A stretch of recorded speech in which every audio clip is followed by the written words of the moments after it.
Yeah. Welcome, everyone. Yes, you're rolling in. Hi, everyone. You're welcome to another session of the APAC webinar. Yeah.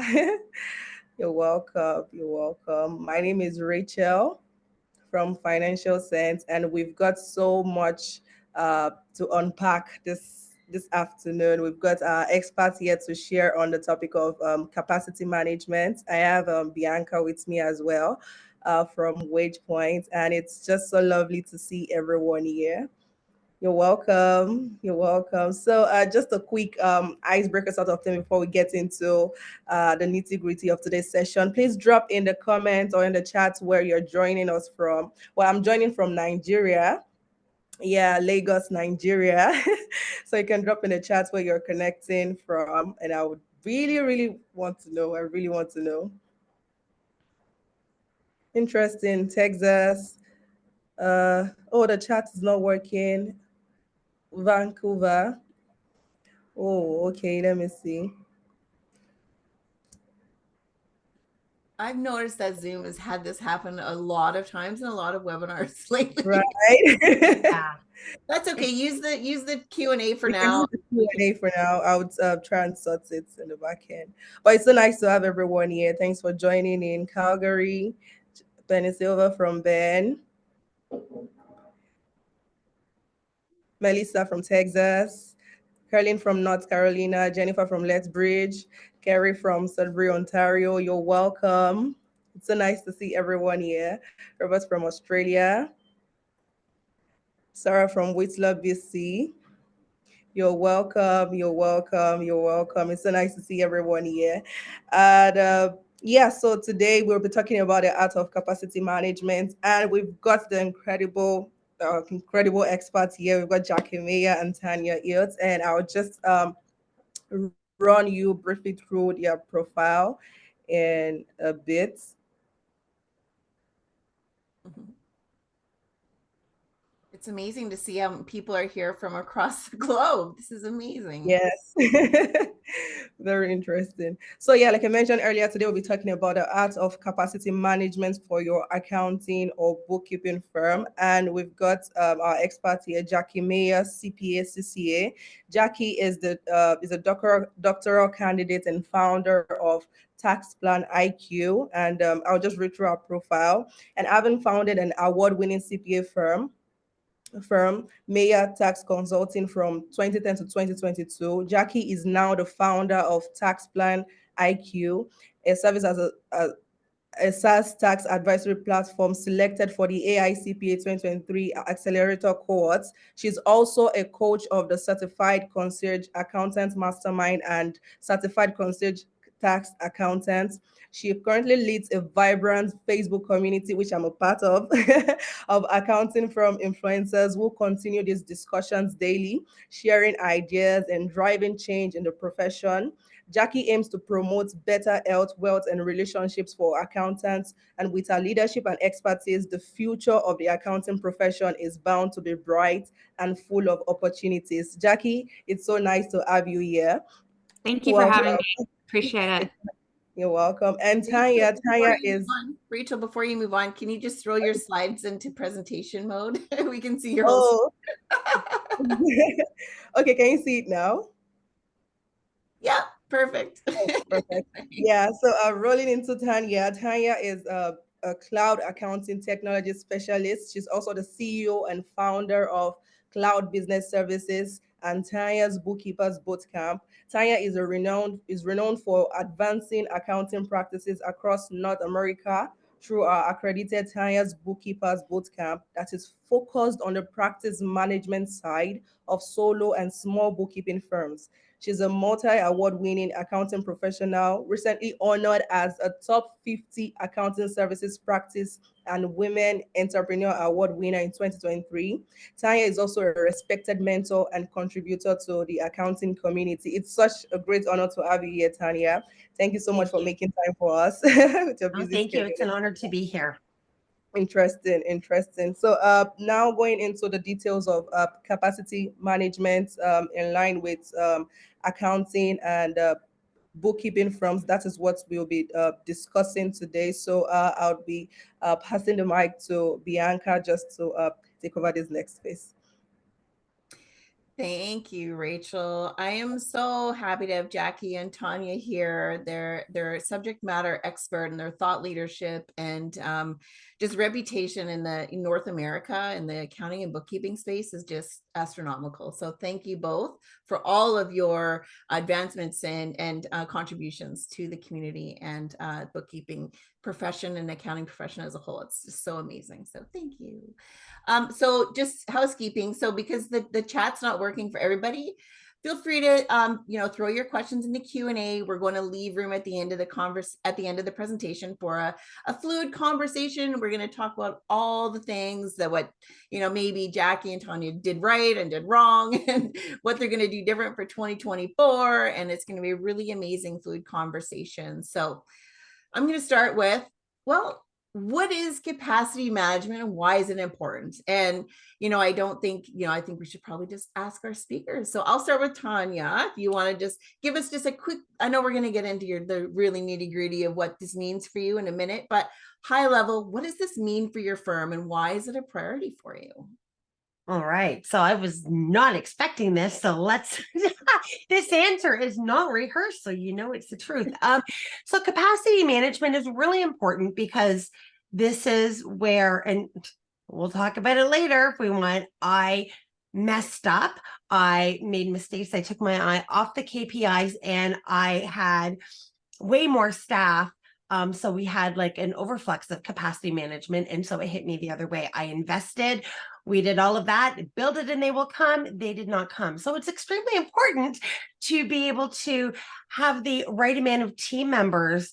That's what it means to me, the right amount of team members to service the clients, to be able to work efficiently. And if you're over capacity or under capacity, that's going to affect you negatively. So it's extremely important to make sure that you're right where you are and you know where you are at all times so that you can properly hire in advance and make your dollars work as efficiently as possible to maximize your profits and maximize the client experience. That's such a good, important point, and the reverse of it is like, yeah, exactly what you experience. So that's interesting. And I can't wait to get into more of that later. Jackie, how about yourself? Yeah, I was kind of the opposite of Tanya. So as I was growing my CPA firm, I got to probably like 200% capacity per person before we ever added on. And so at the height of our firm, we were at about a dozen people. And it was really hard. There was a lot of burnout and health issues, mental, physical health issues that come from that burnout.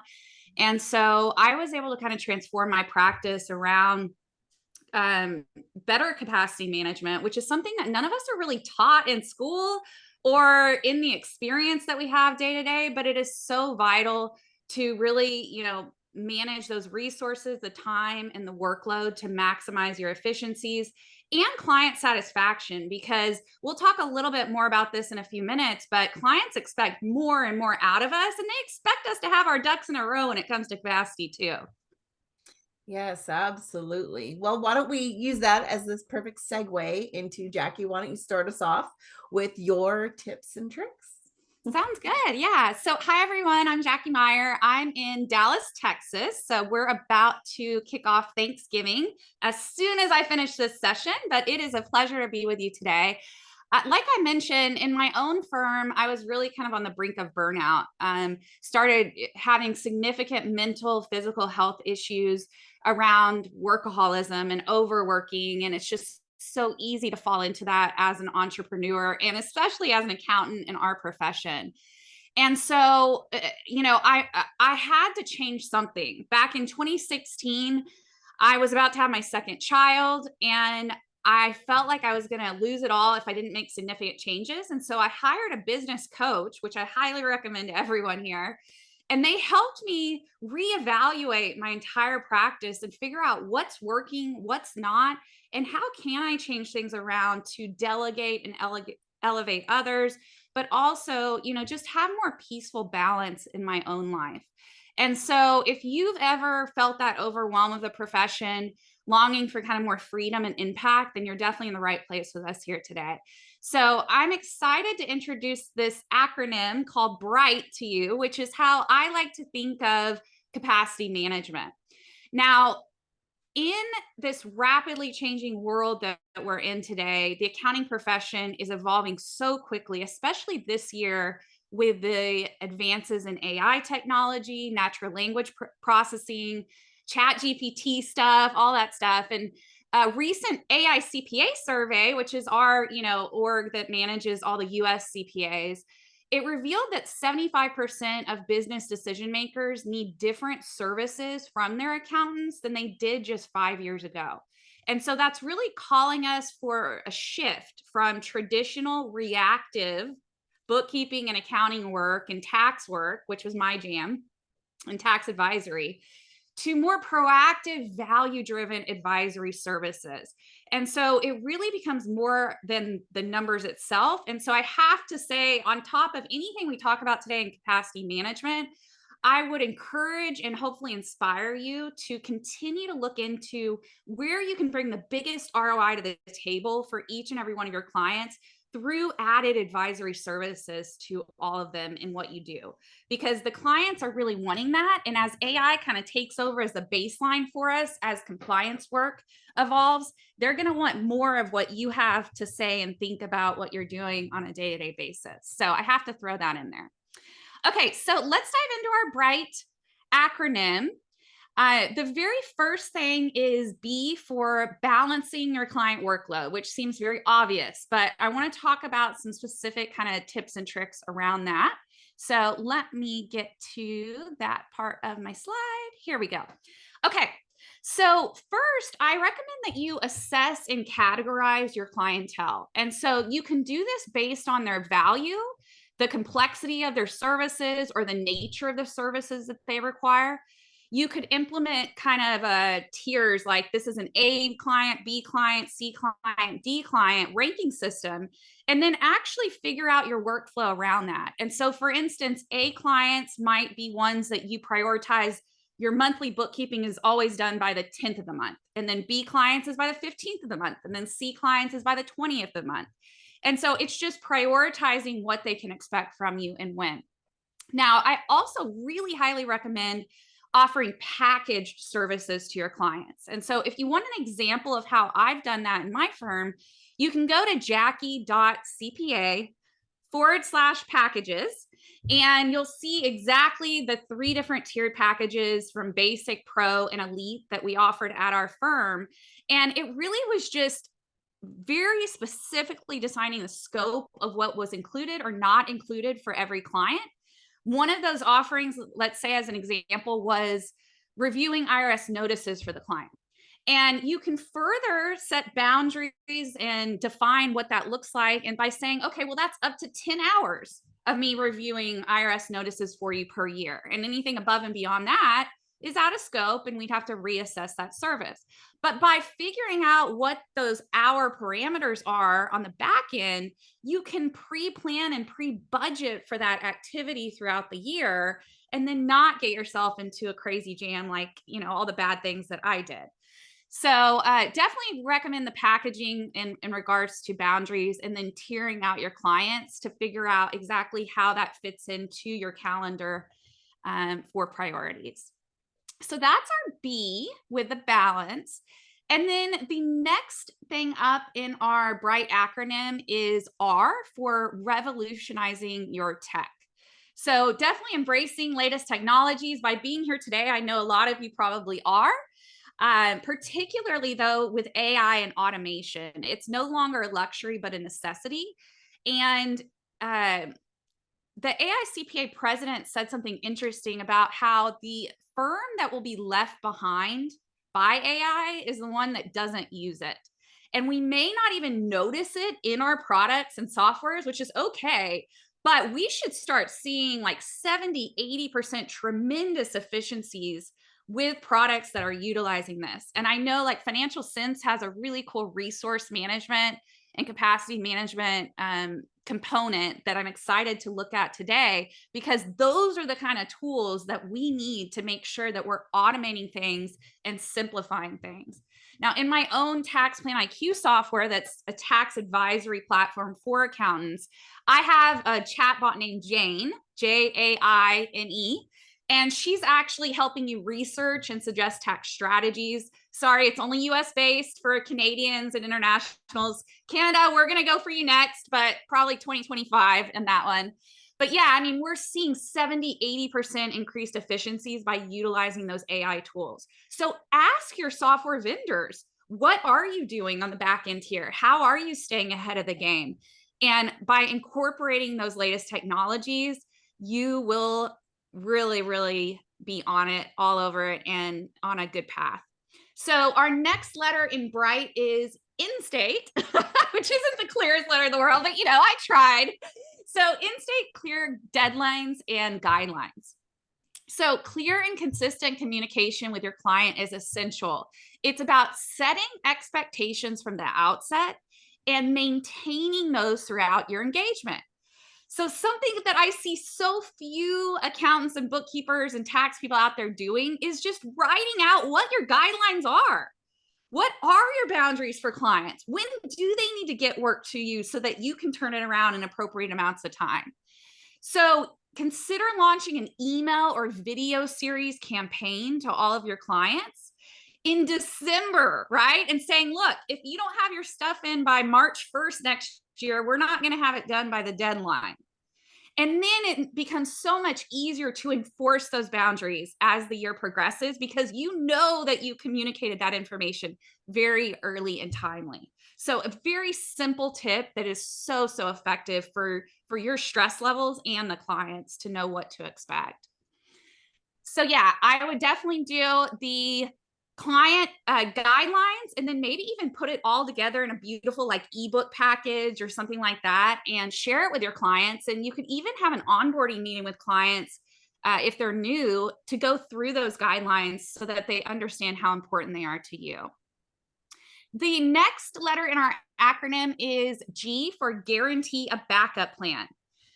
Life happens, y'all, right? People are people, and we have to plan. For some reason, we never want to plan around people getting ill, someone having a death in the family, bad things happening. I know, Tanya, you just had an incident at QuickBooks Connect that took you out, and you didn't plan on it, but heck, if we can have a backup plan of any kind of sort when it comes to this stuff, that's always for the better. And so I encourage any accounting firm that I work with to have an outsourced company or subcontractor or somebody that you've trained a little bit in off season so that they can jump in an emergency situation during busy seasons.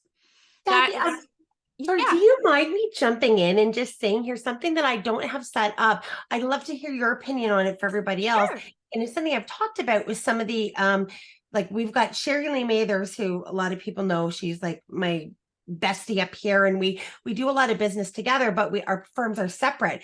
Neither of us, if anything happens, we don't have the team to be able to step in and do that. So what we have talked about setting up is that she is my person and I'm her person, that they have the passwords so that they can step in. If something happens to me, she can step in and direct my team.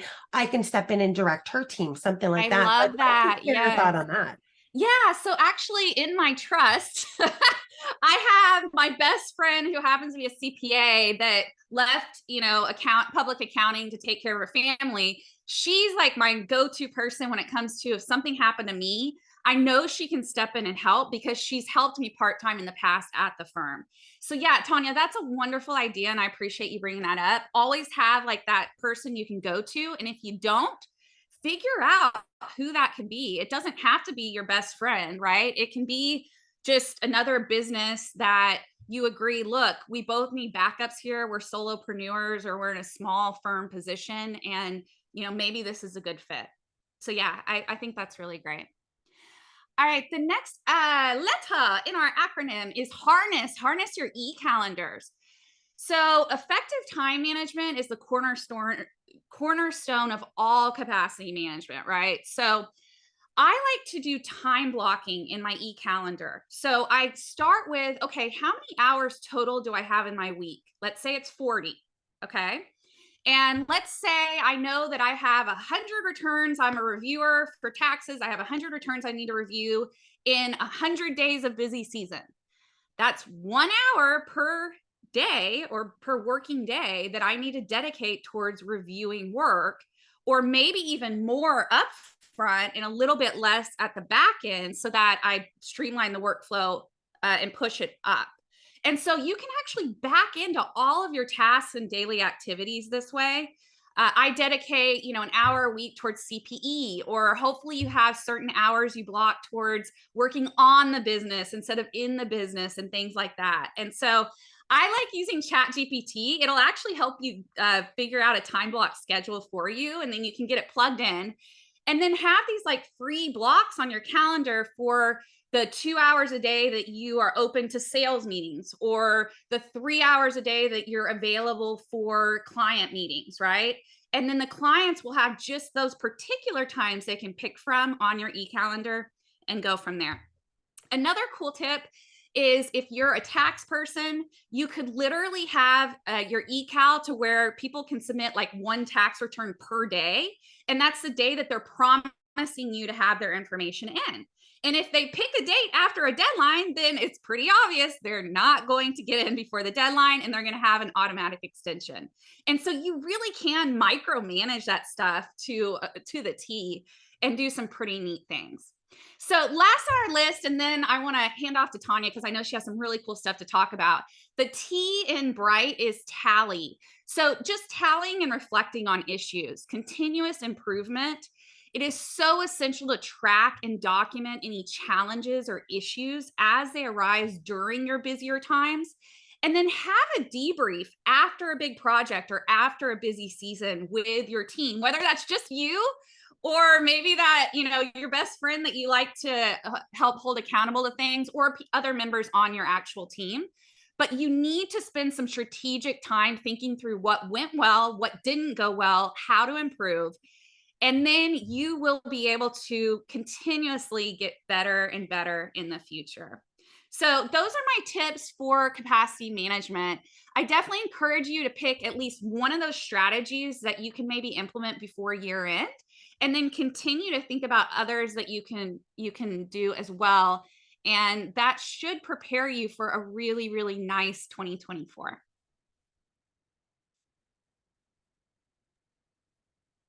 Awesome. Bianca or Tanya? Yeah, no, that's awesome. And you know what, Jack? Those were so amazing tips. And the funny thing is, Jackie and I did not coincide our presentations at all, but my tips all are basically kind of the same as yours, just worded differently, which, Awesome. Tells me that there's some importance to it, right? Absolutely. So like my tips, I've got a few tips, and you know what? I will say I used ChatGPT to help come up with these things. It's ChatGPT. If you haven't used it, it's great. But definitely, like as Jackie said, use it in your business. Go in and find some things. It can build an outline. It can emails. It can all of this stuff, and will help you become more efficient. Absolutely. So that's not actually in here, but I just wanted to like confirm that. Sure. So yeah. So I've just got become a task-driven firm. We are all about tasks. It works just so much better with tasks because something has to tell me what to do, whether it be an email, a phone call, a task that we've got scheduled, within our task management process, which Financial Sense does a great job on that, something. So become task-driven so that way it can tell you what to do and create scalable processes. Get it out of your head. When life happens, there's nobody else that can do that for you. Whether it be on your level of things or one of your team members, you need to get everything out of your head, get it on their down process for our American friends, process for Canadian friends, but it also needs to be scalable. Plan and prepare for payroll. Absolutely. Payroll is the one thing. There's no emergencies in bookkeeping, except for when it comes to payroll. We all know that's the one exception. So that needs to be planned for, especially when you've got holidays, long weekends. Thanksgiving, anything that's going to affect the timing to get the payroll in, you've got to be able to plan ahead for that and time block back in your calendar and streamline AR and AP.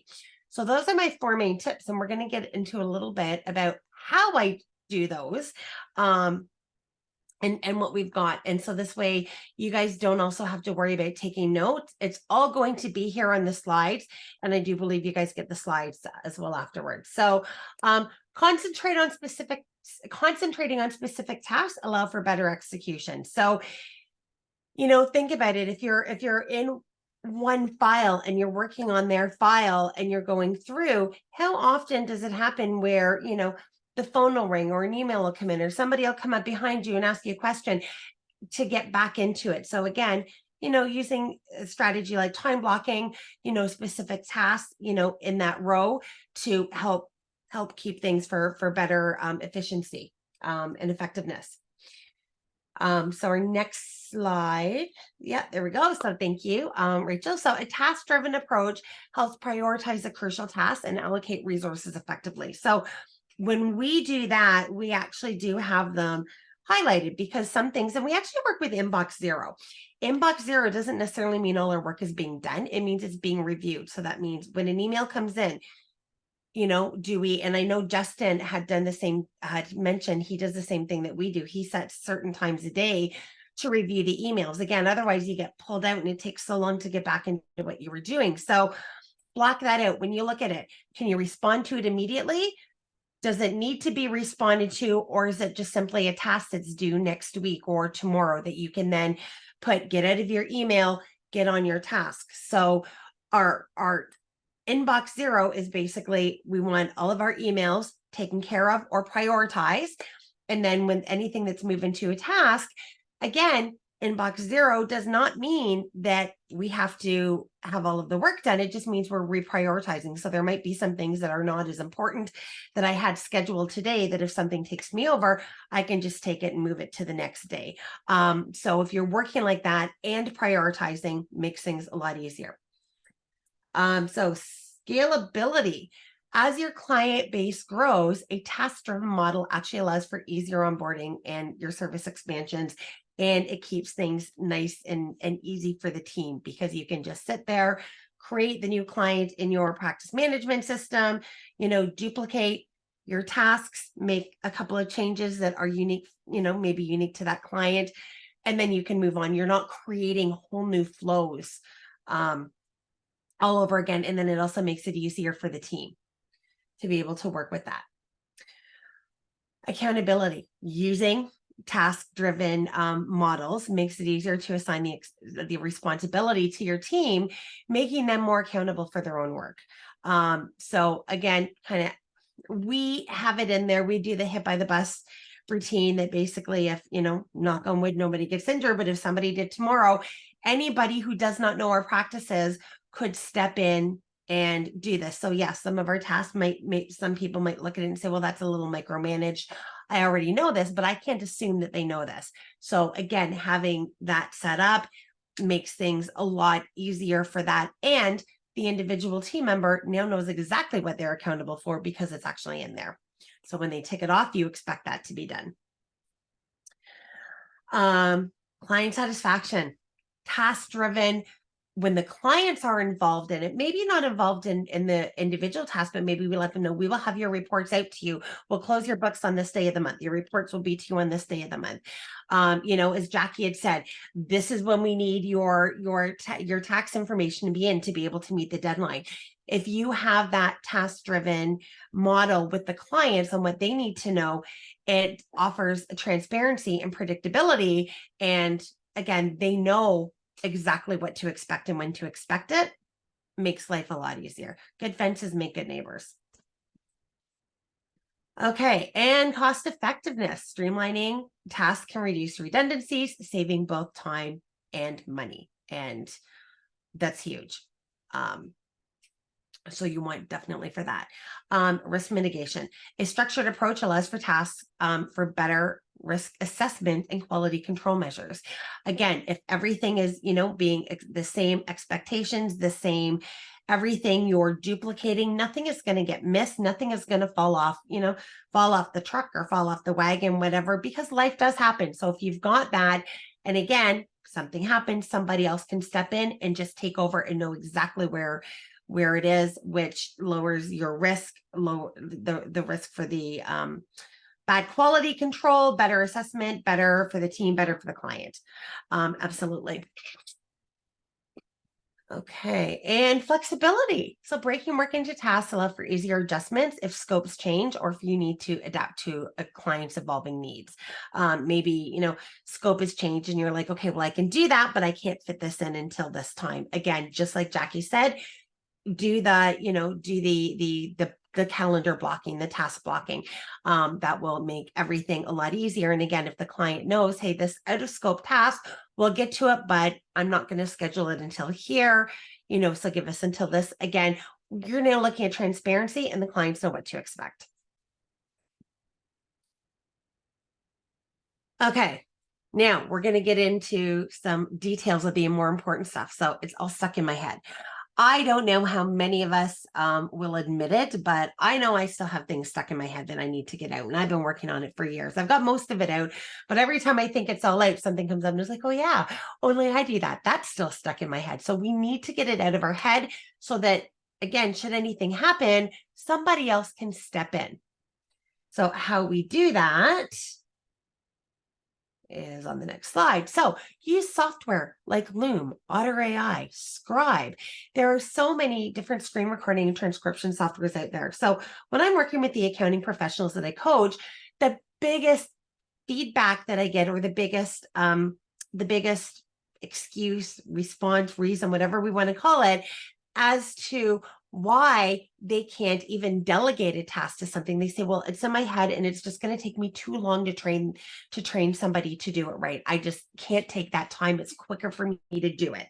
So if you're using software like Loom, Otter AI, Scribe, any of that screen recording, transcription software, something like that, what you do is record it when you're doing it. So that way you're doing it the first time, slow yourself down 20-25%.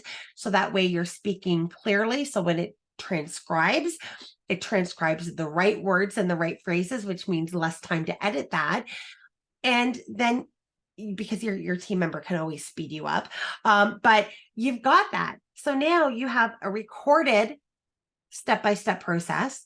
It's transcribed to be able to do that. And now you've got pictures, recording, you've got everything so that anybody can step in. So when I do those and I create ours, I take like when I did a cleanup, our cleanup process, I took the biggest, ugliest cleanup file that we had. And that's what I used to create the process, because anything is going to be easier and it covered everything in there. So now anybody can step in, anybody can take over following that same process. So you're going to record the screen while you're talking the steps out loud and while you're actually doing the work. Be sure to enunciate and do not speak too fast. Anybody that's tried to use any of the transcription software that uses QBO should have hopefully noticed by now that QBO does not come out the letters QBO. It types in the word QBO, spelled QUBIO. So you need to catch that. So again, be sure to enunciate. Don't speak too fast. And then tip 3, edit your transcription and you are good to go. We've just got the 4th step is you now have a scalable process for the next person to follow with steps, pictures, and a video to illustrate. Payroll, plan for delays, not just on us, not just around holidays, around the client. So how do we do that? If the software is expected Tuesday by noon, just as an example, for us, we have the client report it to us 9 a.m. Monday morning. The reason why we do that, a team member could be off, the internet could be down, there could have software issues. We plan for contingencies in there, delays from a client. Now, I am going to preface this and throw this out there. If the client gets it to us delayed, we do charge them for late payroll.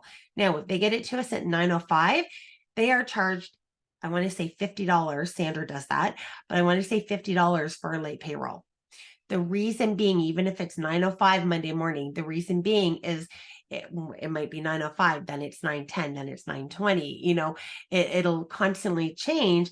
And then that way, again, if we've got somebody who's off, or, we've got a holiday, we're running double payrolls. Now that kind of impacts our effectiveness for that. So we make sure that we have that, because we need the client to know there are repercussions to their actions of not getting it to us ahead of time.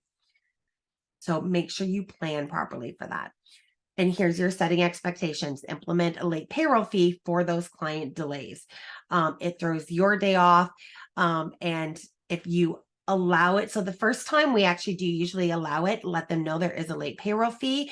We allow it once without the charge, but we let them know. Second time forward, we absolutely charge. We've had 2 clients do it once each. That's it. Never ever late again, because it's going to hit them in the pocketbook and they don't want to. So everything that we do, we give them a way to do it without extra charges, but they also have to have that consequence, because that impacts us. And a lot of us don't do that. So make sure that you're doing that. Clients need to know the repercussions. Again, that comes with, nice, clear, transparent procedures. But it'll absolutely help for you to get your work done, which means that you can be helping the client better. Okay, and then automate processes and payments. So you automate reminders to clients using your CRM. We've got a link to a Google Sheet that we just have them enter into the Google Sheet. We go from there. So we've got that automatically scheduled to go to the client. It's the exact same wording, same everything, but that way it goes out to them, and it goes out 2 days before it's due. So it gives them plenty of time to be able to work with that. You can use auto run salary. There's a lot of stuff that you can do to automate. So again, going back to what Jackie said, use that, take advantage of the tech, automate. All right, accounts receivables. Let's do this all together. Say no to manual AR. No, none of us want this. This is the biggest pain that we have. So have them set up on PADs, which is pre-authorized debits. ACH, I believe, is the US version, or a credit card, automatic whenever possible, to minimize your AR. Next slide is simplify the customer payment process. If somebody is not paying you on time, it's not necessarily because they don't have the money. They could just forget. It's not easy for them. If you make it easy, they'll pay. And so, at the credit card, if you're using, just click to pay, enter the bank information. So with us, every client we take on, it is automatically withdrawn from their bank account. That's it. That's our fees come out, because then that way I know it's going to come out. Everything's automated on my end. It's automated on their end, makes life a lot easier. Okay, and follow up. It is so easy for us to not follow up on our AR list. We don't want to make those awkward phone calls. They're awkward. That's all there is to it. But we can automate the invoice reminders. If that does not work, you should 10 to 14 days follow up with a phone call. Do not finish that call without a promise to pay. So Sandra, one of my team members, has an AR background. So she brought that to the team, all of that, and make sure you've got that promise to pay. Then how can you make it easier for the client next time? So that's automate it. That's going to be the easiest way for that. As the last case scenario, if you do decide to write it off, you can send the debt to a collections agency and just pay a percentage of what's collected when it's collected. Not a lot of people knew that's how the collections agencies work. Some work on flat fees, some work on hourly, but you can find some that work based on what's collected, and you can do that. But really, you don't want to be writing everything off. You want to be getting everything automated. And then once you've got everything automated, that's something you can teach to a lot of our clients as to how to automate their AR as well. And finally, our accounts payable. Say no to manual AP. Nobody likes manual AP either. Excuse me. So same thing. Set that up. for automatic payments whenever possible. Next slide is simplify your vendor payment process. There are tools such as Plooto, who is here today, one of the vendors that you can use to to automate that. So let's make it easy to make those payments. You can have approval processes built in, which I highly recommend the approval processes. Plooto's approval process is beautiful. From the back end, I've experienced it from, both sides, and it's absolutely beautiful. So you can do that, takes liability off of you, helps you to be able to do that manual, get that going with your clients, which makes our life easier, one less thing to worry about. So those were my tips on how to do those. I think we're going to pass it over to Rachel, because I think we've got a poll now. Rachel or Bianca? Yeah, Rachel, launch the poll if you. Yeah, we're launching a poll in a minute now. Yes. And also, if you have any questions for Tanya or Jackie, you can drop them in the chat, or you can also drop them in the Q&A box. So I think we have some questions now. Bianca, do you want to go through them, or you have more questions? Yeah, let's answer a couple while people are answering the poll. Great idea. All right, Katie, this is a question for Tanya. When you have step-by-step processes and documents, like in financial sense, for example, have you run into any difficulties with team members following those processes? Because the structure is not their typical way of learning. So an example of this is Katie recently hired she said she recently hired in a very specific, what she thinks is specific tasks, and all the steps required in the workflow, and her team doesn't seem to want to follow them. So do you have any tips for that? I do. I experienced that. When we grew to build it so they will come, we outsourced, and they had things done their way. So definitely make sure that whether you have a hire, you're outsourcing, whatever, that they need to be aware that they are accountable for the tasks they tick off, saying they've completed them as it's done. Now, what I've done to help with the accountability, which was kind of difficult, but I come from a more corporate background, so I was trying to find a way to put it in there. And so what we did is, we don't do annual or quarterly reviews. The employee does it on themselves, the team member. They do, and we dropped this with the other team, what I've learned. And so everybody, no matter whether you're outsourced or insourced or whatever, you're going to be doing this every quarter, a quarterly review. And within that quarterly review, have they completed the tasks as requested? They now have to say yes. Are they being honest of a 1 to 5? And then I come back and say, yes, I agree you did that. Or yeah, you know what? No, you didn't. There's also what I would heavily set up is, because I was not aware, because again, I took my eye off the ball. I was not aware that they were ticking it off and not doing it until year-end time came, or until something came up and I'm like, hang on, this was supposed to be done. So we are revising our processes. And when we get back into growth mode again, we are going to have one person who is quality assurance, who is going to be using one of the softwares that we let these other people use to do the review. We're going to be doing that, have our QA person essentially, or a bookkeeping services manager, do that review. That way we can kind of catch it, but they need to understand that you're paying them to follow your processes, and do it the way that you want to be done. So that is just going to require a little bit of a heavy hand, but there's nice ways to do it. Does that help, Katie? I hope that helped. I know it found with me, like I say, just throwing that accountability in, and the review, and us actually doing it and coaching back in a nice way, right? You're going to coach them back and just say, you know what? I know this is probably the way that you've done it there, but this is how we do it here.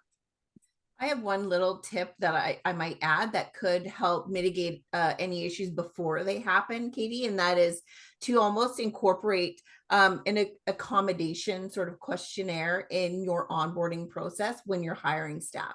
So if your employees may feel like they need special accommodations in order to do the work a certain way because of a learning, you know, or neurodivergency or anything that they have or would appreciate to help empower them to do their job better, having that built into your onboarding process as a question could really help build employee retention and help your processes and task management get stronger. And you know what? Thank you, Bianca. That's actually a great idea. I never even thought about that. Maybe they're not reading because that reading is too much for them, and maybe they're partially dyslexic, so they're going back to the normal way, whereas maybe some pictures included in the process might help them understand. I never even thought about that. So thank you for bringing that up. Cool. I'm going to end the poll, and we're going to, I'm going to move on to a couple of the product slides, and then we'll get into more questions and conversations at the end, if that's okay. Okay. Let's move on. If you could go to the next slide, Rachel, that would be great. Okay, so we've got, you know, the app pack consists of Plooto, Financial Sense, and WagePoint. We've all teamed up to bring industry experts and relevant topics to the community. And so, you know, of course, we want to let everyone know what our products do and how they're going to empower you guys and your businesses. So there's information here on how Plooto is going to help your business.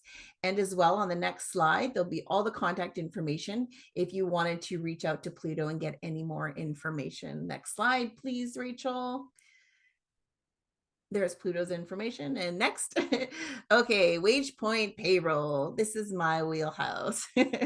All right, WagePoint, making your payroll workflow work for you.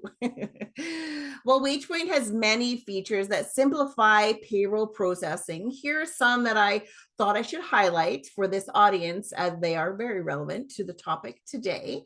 And that's, you know, every WagePoint partner gets access to a partner dashboard where you can manage all of your clients' payroll needs from one source, which is great. You have the ability to save time. Nobody wants to chase down documents, because with WagePoint, you can delegate and customize both the employee and client onboarding experiences. Oh, Katie, thanks for the kind words. You love WagePoint. Yay.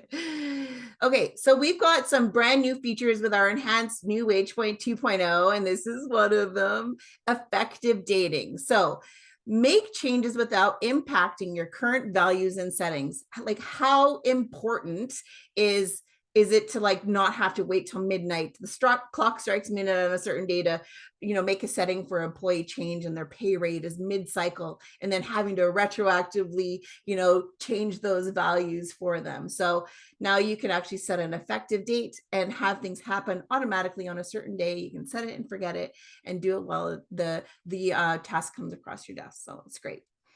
Oh, never miss a deadline. We know we've got a built-in payroll calendar with all your clients' payroll and banking deadlines. So huge on topic today. WagePoint will automatically file your year-end documents, T4s, T4As, and RO1s. And really, really important, and, you know, near and dear to me is, I don't know if most people know this, but payroll fraud often comes through employees' email inboxes. So let WagePoint distribute pay documents very securely using an employee portal. So that's super important. Stop emailing pay information, please. I'm begging, I'm begging, I'm begging. And on the topic of security, WagePoint partners are also in control because they have the ability to customize role delegation for all levels of users and permissions, which is super important. And lastly, as Tanya and Jackie have both mentioned, automation. Automate the payments is such an important tool, you know, for managing a firm's capacity. WagePoint handles payments for direct deposit, source deduction, employer taxes, as well as for all contractors. So that's super awesome. And next slide is WagePoint's contact information. Feel free to reach out. We also have products for a light HR solution called People by WagePoint and a time tracking geofence for Time by WagePoint. So if you want any of that information, please reach out there.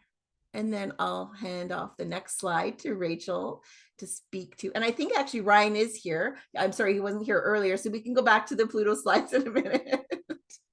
Yeah, I'll do that. I'll do that right now. Oh, perfect. Thanks, Ryan. Sorry, I didn't see you earlier on the attendee list. So perfect. No worries. I was a bit late. I apologize. And then I've been having trouble with Zoom. It crashed on me.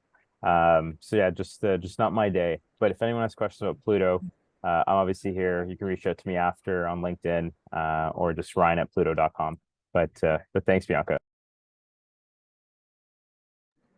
All right, all right, all right. Thank you so much, Ryan. So, moving on to financial sense, it's interesting because I mean today we're talking about capacity management, right? So, FC has got quite a lot of features that actually speaks to capacity management. And one of the benefits of this is you can get like a quick overview of your team's workload capacity, so you know how to like manage resources more effectively, which is actually a big deal. You know what your team members are working on part time. You know what to assign to them, and this is actually a big deal for accountants and bookkeepers. And another thing with the capacity management feature is that you can set capacity limits for your staff members. Say you want them to work on like maybe 4 hours on a particular project or 2 hours on a particular project. You get to determine how long and how well they should work on each of these tasks that you've assigned to them.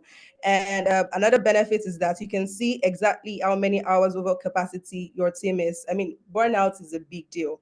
Burnout is real. I mean, it's close to the end of the year. Everybody wants to relax and rest, right? So this gives you the chance to just see um, how well you're doing, how far you've gone on each task, and how well your team members are performing as well. And also, once you notice that, let's say one of them are like overworking themselves on a particular task, you can reassign that work to someone else, which is a big deal and saves time and saves energy as well. And the final one, which is actually a big deal, is that Financial Sense now has Canadian pricing. This is one of the things that we've been getting questions on, and it's finally here. So to Canadians, bookkeepers, or accountants that are on this call, we now have Canadian pricing. This helps to like stay compliant with the laws in Canada, everything you need. Seamless integrations with some of the apps like a Smart Vault, QBO. So it makes your job really easy and smooth. And if you have any questions, contact details are here. You can also schedule a demo or sign up for a 14-day free trial. And yeah, that's it. So we'll go back to the questions that we have. I think we have like 2 or 3 more questions at the Yeah, moment. let's jump back on, ladies. We've got a couple more questions, so let's talk about them. And obviously this one, because we've got Tanya who's in Canada and Jackie who's in the US.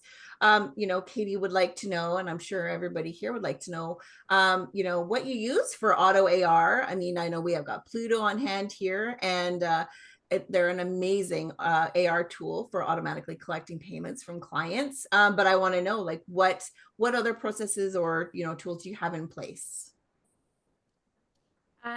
Well, okay, I'll start real fast. So we actually, when we send our e-engagement letter to clients, we would collect their ACH information at that point, and then we would auto draft just directly through QBO or Xero. Most of those platforms can do that now. But yeah, I mean, using a tool like Plooto is going to be a really great way to handle that as well. Tanya, any other thoughts? No, we're the same, but just sorry, there's that going. I don't know where that's coming from. Okay, we'll keep trying. Sounds gone. Okay. So no, we just do the same thing. When we send out our engagement to be signed, immediately after is where we sign them up to be able to start pulling the money automatically out of their account. And if there's any out of scope work, we'll just add that, get their permission and add that onto their next invoice. Anybody that's kind of like some one-off, like our tax clients or whatever, that's just set up so they can click to pay by credit card. Another really good tip that I did for like a smaller firm that maybe, doesn't have a systems in place to control a lot of accounts receivable is I used to always make sure I paid myself when the payroll approvals were going through. So that it had to get approved with everybody. So that was always a really good tip that I would have for that purpose for the smaller firms. Yeah, All right. and So, sorry, well, I think sorry, Katie asked, but how do you do that? So yeah, I think like with Pluto, just because they're here, you can just automatically, if I'm correct, Ryan, please correct me if I'm wrong though, but you can just automatically, like it can send to the client automatically, they type it in, they confirm it, and it's collected. Is that right? Yeah. So when you're setting up the collection, you just want to have there's a pre-authorized debit option there. And as long as you check that off the first time, they'll get an agreement, they can agree to it. And then future ones will be automatically collected. They'll still get a notification like, hey, this money's going to get pulled, but there's no work for them to do. We'll collect their banking information through that process, and they can choose to store it encrypted on our end, so then they don't have to worry about re-entering it or anything like that. So really automates the AR side, but still keeps them up to date with those email notifications, so they know what money's moving. And building it into your engagement with your client right from the get-go, like right when you start engaging and doing business with your clients, is also very, very important. Like Tanya said, it's always awkward to have those conversations after the fact. So have them ahead of time. Like some of the worst experiences in my practice were those conversations, right? Yeah, exactly. So building it right into your client engagement, client renewals, your quarterly reviews, when you have opportunities to like implement new technology and just grow the conversations with your clients and how they're going to scale. Because that's, if you get it right from before the work happens, it makes it so much, the expectations are better for everybody. Excellent. Okay, so we've got Linda here. For any solo practitioners, any tech stack recommendations that have just launched this year? What's new? What new bells and whistles are you looking at? What new shiny new apps do you have on your radar? Well, I, of course, have to advocate for TaxPlan IQ because that's my app. But I mean, if you go to actually taxplaniq.com, we have a resources page where I list all my favorite apps. And so you might be able to see some of the stuff that we like to use at my firm. We were a smaller firm. Tanya, what about you? Wow. Like this year apps, you know what? Like, I mean, there's like Chat GPT, but I think that was a last year one. Maybe it's this year. So I would say absolutely look into using that, regardless if it was last year or this year. It's so important from, hey, how do I respond to this email? Like it helps with things. So it's a tool. I don't use it to write my stuff, but I use it to help. So one way that it's really helped me, especially that it could help solos, is if you've got a client who sent you something and instead of hitting respond right away, like I usually start an email without their to name, and it takes me 3 days to work through my process from, all the curse words all the way down to something professional that I'd actually said. Right. I actually get to use Chat GPT to throw it in once, and I say, make this short, sweet, and professional. Yeah. And it gives it back. And I'm like, oh, this is great. So from something like that to even cutting back the time that we're reviewing the financials. So if there's something that we want to add in there when we send their financials, we can take 10 minutes and review it and type something up, or you can take all of it except for the company name, leave that out, copy it, paste it in there and say, write a summary on this, and it'll write a really nice summary. And then that way you're just reviewing and editing. So at the end of the day, using Chat GPT, and I'm not using it as effectively as I should be, it's probably saving me an hour a day that I can put that time elsewhere. Yeah, for sure. Linda, I'd also recommend, going to the Facebook groups and online communities like Jackie's, and there's also Workflow Watering Hole. There's also Tanya's Bookkeepers Corner group. Yeah. Oh, yeah, the Bookkeepers Corner group. That's the big one that's for global. Yeah, no doubt. And asking those questions there where people are actively using those products and getting the recommendations and referrals in those groups is so important. So I would recommend doing that as well. I'm actually creating a little cheat sheet ebook on using Chat GPT, and I put in like this whole prompt for time blocking.